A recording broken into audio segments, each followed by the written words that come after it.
In ancient medieval civilization, before guns and planes, battles were fought by valiant knights and crusaders. These brave men didn't need guns to valiantly defend their kingdom, for they had weapons like swords, bows, aluminum cans, laser bats, wrenches that can teleport you. How are these weapons medieval? Okay, I know TF2 is not a game that prides itself on historical accuracy, but when they've gone out of their way to directly tell you which weapons are medieval themed and which ones aren't, I feel compelled to laugh at their questionable decision making. To Valve's credit, a good amount of the weapons in this list do at least make intuitive sense. You would expect to see things like swords, shields, bows and arrows, and even some of the more fantasy-esque weapons like the hamshank or the volcano fragment in a medieval themed mode. But others just...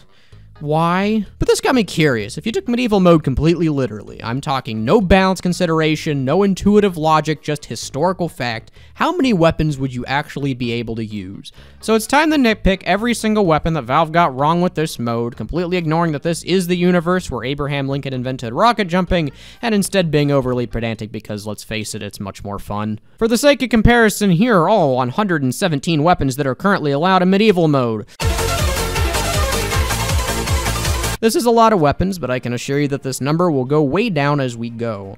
So let's start with the weapons that literally could not exist in medieval times just because they either did not have the technology or they didn't have the resources to make these. The Eureka effect, the Batsaber, the Neon Annihilator, the Gunslinger, the Powerjack, the Battalion's Backup, the Razorback, the Crossing Guard, the Third Degree, the Memory Maker, the Robo-Sandvich, the Disguise Kit, all of the Envis watches, and almost every single festive weapon in the game all require some form of electricity to function as they're designed. If you're wondering why this conflicts with a medieval-themed game mode, I would encourage you to at least finish a 4th grade history class before watching the rest of this video. The De La Co's bar and the fish cake are both processed foods with plastic wrappers, and since none of those things were created until at least the 1900s, those are no good. Both of Scout's sodas contain radiation, which on top of being a health concern, wasn't fully discovered until the late 1800s. The soda cans also have another problem that's shared with the atomizer and the bat, which is aluminum.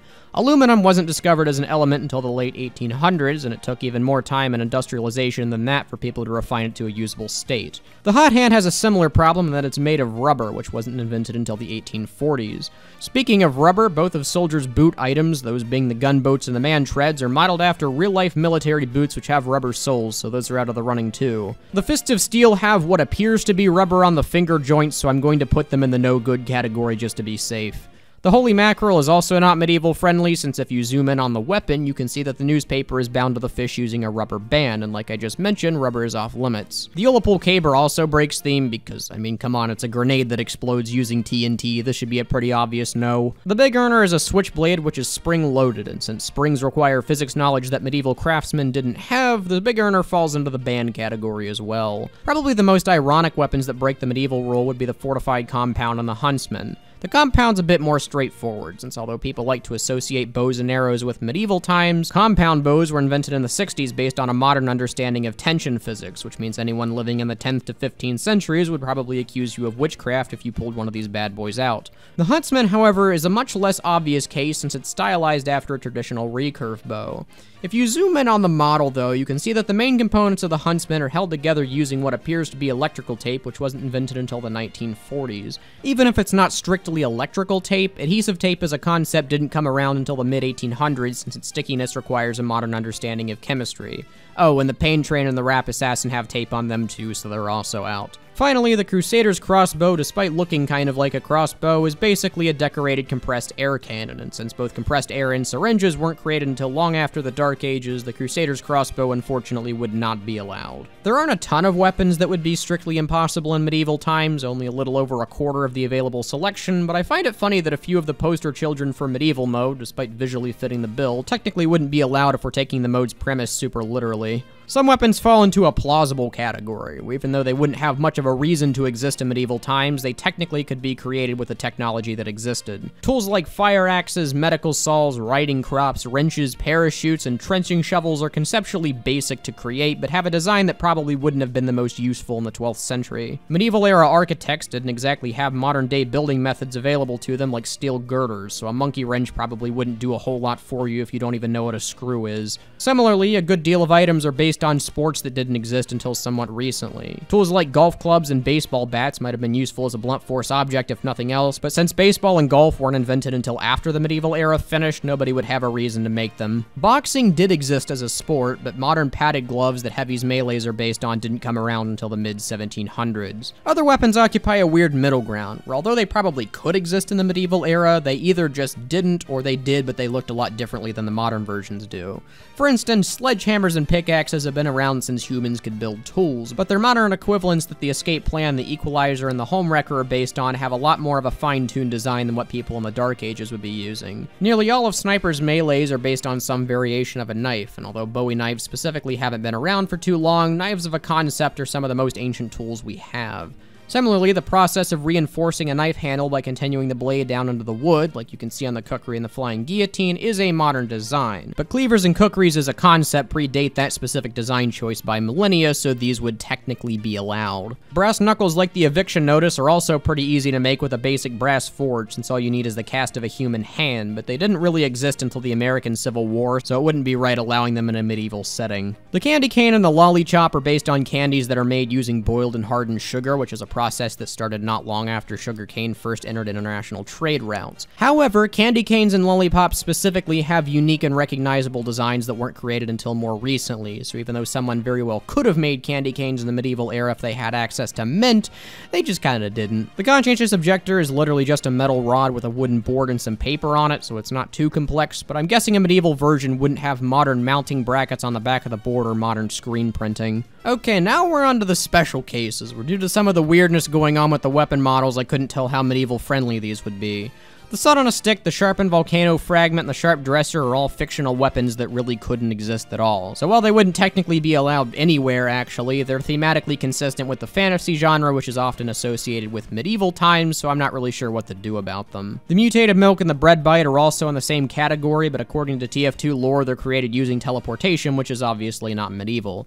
If I had to choose, I'd put these in the banned category, but it feels wrong judging something on the list based on TF2 lore when I've been using real-life history for everything else. The Knife and the Black Rose I thought for sure would be banned, but some of the sources I found when researching said that butterfly knives in some form or another have existed since the 5th century. I'm not sure how much I believe that, since that information is very dependent on the source I use though, so I'm going to put these in the undetermined category. The Necro Smasher's medieval status depends on how you interpret the metal on the weapon. The metal arm that hangs off the side is supposed to be modeled after the giant hammer arm in Carnival of Carnage. However, we can't get a clear enough view of the weapon to see whether the arm joints are servos or basic hinges. You could probably make an argument for basic hinges being allowed in medieval mode, but servos require electricity to operate, so they'd be hard banned. The Postal Pummeler has a similar issue where we don't exactly know what the mailbox is made of. Even though people in medieval times didn't have a need for a mailbox since there wasn't a modern-day mailing system, this technically might still have been able to be created, just it wouldn't do anything. Aluminum would be completely disallowed, steel might be allowed depending on what type of steel it is, and iron would be perfectly acceptable, but because Valve is lazy and doesn't model their weapons down to an atomic level, we can't just zoom in to see how many protons are on the atom, so this one's left unclear. The Splendid Screen is perfectly medieval friendly.